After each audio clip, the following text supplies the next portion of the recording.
আপনাদের জন্য একটি সুখবর নিয়ে চলে এসেছি। আপনাদেরকে জানিয়ে রাখি, বাংলার যে নতুন প্রকল্প বাংলা যুবসাথী প্রকল্প, তার জন্য অলরেডি ওয়েবসাইট লঞ্চ করে গেছে।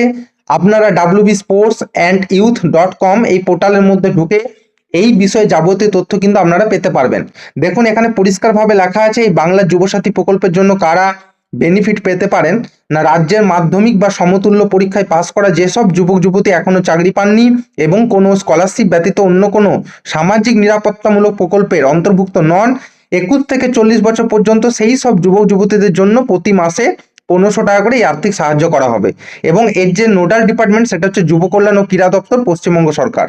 এই ক্ষেত্রে দেখুন, এখানে উপরে দেখুন পরিষ্কারভাবে বলা আছে যে আপনি সর্বোচ্চ 5 বছর বা চাকরি না পাওয়া পর্যন্ত এই প্রকল্পের আপনি আওতাভুক্ত কিন্তু থাকতে পারবেন, এবং আপনি এই 5 বছরে টোটাল 90,000 টাকা পর্যন্ত পেতে পারেন।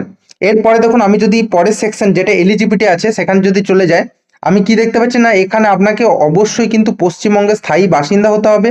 আগেই যেটা বললাম যে আপনার বয়স 21 থেকে 40 বছরের মধ্যে হতে হবে।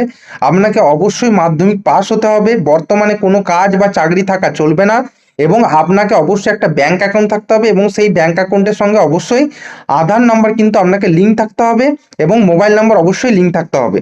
আমি চলে যাব অ্যাপ্লাই নাও সেকশনে, এবং সেখানে গেলে দেখতে পাচ্ছি এখানে দু টাইপের অ্যাপ্লিকেশন কিন্তু হতে পারে, একটা অফলাইন অ্যাপ্লিকেশন, একটা অনলাইন অ্যাপ্লিকেশন। অফলাইন অ্যাপ্লিকেশনের জন্য আপনাকে কি করতে হবে, যেখানে নির্দিষ্ট ক্যাম্প হবে সেই নির্দিষ্ট ক্যাম্পে কিন্তু আপনাকে উপস্থিত হতে হবে, এবং সেখান থেকে ফর্ম সংগ্রহ করতে হবে, এবং সেই ফর্মটি আপনাকে ফ্রি অফ কস্টে দেওয়া হবে, এবং সেই ফর্ম পূরণ করে আপনাকে সেই ক্যাম্পের ডকুমেন্টস সহ আপনাকে জমা দিতে হবে।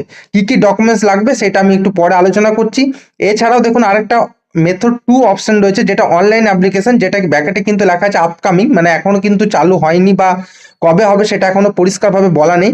সেই অনলাইনের মাধ্যমেও কিন্তু আপনারা আবেদন করতে পারেন। সেক্ষেত্রে আপনাকে দেখুন প্রথমে রেজিস্ট্রেশন করতে হবে, তারপর পার্সোনাল ডিটেলস ফিল করতে হবে, তারপর আপনাকে ডকুমেন্টস আপলোড করতে হবে। এবারে দেখিনি এখানে কি কি ডকুমেন্টস লাগবে। দেখুন, পরের সেকশনে গিয়ে আমি দেখতে পাবো এখানে ডকুমেন্টস যেটা লাগছে, আধার কার্ড, আপনার শিক্ষাগত যোগ্যতা প্রমাণপত্র লাগবে, অর্থাৎ মাধ্যমিকের যে মার্কশিট বা সার্টিফিকেট সেটি কিন্তু অবশ্যই লাগবে। আপনার ব্যাংক পাসবই লাগবে। আপনার যেটা লাগবে হচ্ছে এমপ্লয়মেন্ট ব্যাংক নাম্বার লাগবে। তার সঙ্গে লেখা আছে কি পাসপোর্ট সাইজের ছবি আপনার লাগবে। যদি কাস্ট আপনার থাকে এসসি এসটি বা ওবিসি, সেই কাস্ট সার্টিফিকেট লাগবে। এবং আপনার রেসিডেন্সিয়াল প্রুফ হিসাবে ভোটার কার্ড বা রেশন কার্ড ইউজ করতে পারেন, অথবা প্রধানের একটা সার্টিফিকেট আপনারা রুরাল এরিয়ার জন্য কিন্তু দিতে পারেন। এর পরের সেকশনে আছে দেখুন ফর্ম।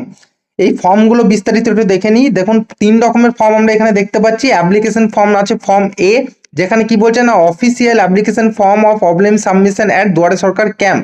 মানে আপনারা যদি এই দুয়ারে সরকার ক্যাম্পে অফলাইন যদি এই ফর্মটি সাবমিট করতে চান, তাহলে এই ফর্মটি আপনারা সাবমিট